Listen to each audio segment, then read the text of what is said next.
Hello everyone, আসসালামু আলাইকুম। আজকে চলুন আপনাদের সাথে একটা পুটলি ব্যাগ বানানো দেখাই। অনেকেই আছেন যারা পুটলি ব্যাগ বানাতে পারে না, তারা এই ভিডিওটা দেখলে আশা করি শিখতে পারবেন।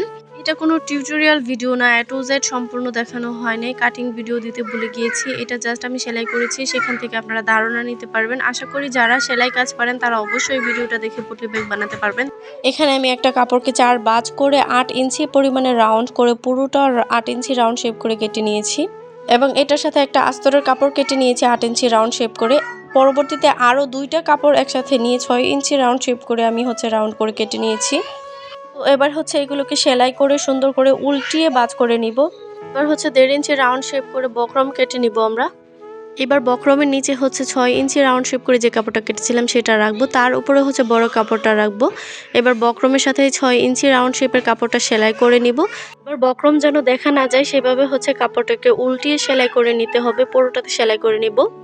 আশা করি ভিডিওটা মনোযোগ দিয়ে দেখলেই বুঝতে পারবেন কিভাবে সেলাই করেছি। এবার যেই 6 ইঞ্চি রাউন্ড শেপ কাপড়টা সেলাই করেছি এইটার উপরে পুরোটাতে 1 ইঞ্চি করে মাপ দিয়ে নেবেন। 1 ইঞ্চি মাপ দিয়ে পুরোটাতে সেলাই করে নেবেন। এটা সুন্দর করে সেলাই করা হয়ে গেলে এবার কাপড়টাকে 2 ভাঁজ করে 2 ভাঁজের কর্নারে দেখতে পাচ্ছেন ভিডিওতে যেভাবে করেছি সেভাবে একটু একটু করে কাপড় কেটে নেবেন।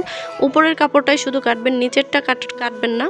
তো এটা একটু স্মুথলি কাটার চেষ্টা করবেন। এটা কাটা হয়ে গেলে এবার এখান দিয়ে দড়ি দেওয়া হবে। একটা ক্লিপ বা পিনের সাহায্যে দড়িটা নিয়ে এক সাইড থেকে নিয়ে আরেক সাইডে দিবেন। এভাবে 2টা দড়ি আলাদা করে কেটে নেবেন। 25 থেকে 26 ইঞ্চি করে এক একটা দড়ি নেবেন।